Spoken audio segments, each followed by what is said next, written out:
गणेश जी विघ्न विनाशक व शीघ्र प्रसन्न होने वाले देवता हैं। अगर कोई सच्चे मन से गणेश जी की वंदना करता है तो गौरी नंदन तुरंत प्रसन्न होकर उसे आशीर्वाद प्रदान करते हैं। वैसे भी गणेश जी जिस स्थान पर निवास करते हैं उनकी दोनों पत्नियां आरिध्य तथा सिद्ध भी उनके साथ रहती हैं। उनके दोनों पुत्र शुभ व लाभ का आगमन भी गणेश जी के साथ ही होता है। कभी कभी तो भक्त भगवान को असमंजस में डाल देते हैं। पूजा पाठ व भक्ति का जो वरदान मांगते हैं वह निराला होता है। काफी समय पहले की बात है। एक गांव में एक अंधी बुढ़िया रहती थी। वह गणेश जी की परम भक्त थी। आंखों से भले ही दिखाई नहीं देता था, परंतु वह सुबह शाम गणेश जी की बंदगी में मग्न रहती। नित्य गणेश जी की प्रतिमा के आगे बैठकर उनकी स्तुति करती, भजन गाती व समाधि में लीन रहती। गणेश जी बुढ़िया की भक्ति से बड़े प्रसन्न हुए।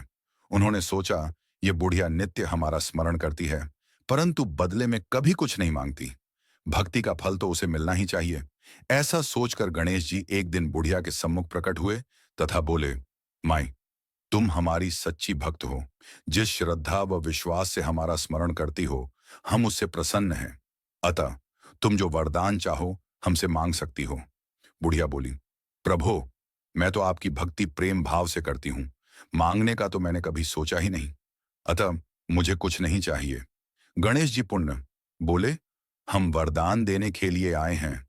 बुढ़िया बोली, हे सर्वेश्वर, मुझे मांगना तो नहीं आता। अगर आप कहें तो मैं कल मांग लूंगी। तब तक मैं अपने बेटे व बहू से भी सलाह मशविरा कर लूंगी। गणेश जी कल आने का वादा करके वापस लौट गए। बुढ़िया का एक पुत्र व बहू थे। बुढ़िया ने सारी बात उन्हें बताकर सलाह मांगी। बेटा बोला, माँ, तुम गणेश जी से ढेर सारा पैसा मांग लो, हमारी गरीबी दूर हो जाएगी, सब सुख चैन से रहेंगे।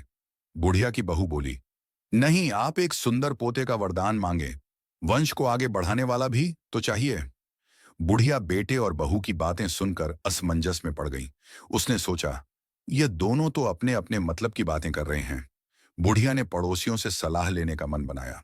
पड़ोसन भी नेक दिल थी। उसने बुढ़िया को समझाया कि तुम्हारी सारी जिंदगी दुखों में कटी है। अब जो थोड़ा जीवन बचा है वह तो सुख से व्यतीत हो जाए। धन अथवा पोते का तुम क्या करोगी? अगर तुम्हारी आंखें ही नहीं हैं तो ये संसारिक वस्तुएं तुम्हारे लिए व्यर्थ हैं। अतः तुम अपने लिए दोनों आंखें मांग लो। बुढ़िया घर लौट आई। बुढ़िया और भी सोच में पड़ गई। उसने सोचा, कुछ ऐसा मांग लूं जिससे मेरा, बहू व बेटे सबका भला हो। लेकिन ऐसा क्या हो सकता है? इसी उधेड़तुन में सारा दिन व्यतीत हो गया। बुढ़िया कभी कुछ मांगने का मन बनाती तो कभी कुछ, परंतु कुछ भी निर्धारित न कर सकी। दूसरे दिन गणेश जी पुण्य प्रकट हुए तथा बोले, आप जो भी मांगेंगे वह हमारी कृपा से हो जाएगा। यह हमारा वचन है। गणेश जी के पावन वचन सुनकर बुढ़िया बोली, हे गणराज, यदि आप मुझसे प्रसन्न हैं तो कृपया मुझे मन इच्छित वरदान दीजिए। मैं अपने पोते को सोने के गिलास में दूध पीते देखना चाहती हूँ। बुढ़िया की बातें सुनकर गणेश जी उसकी सादगी व सरलता पर मुस्कुरा दिए। बोले, तुमने तो मुझे ठग ही लिया है।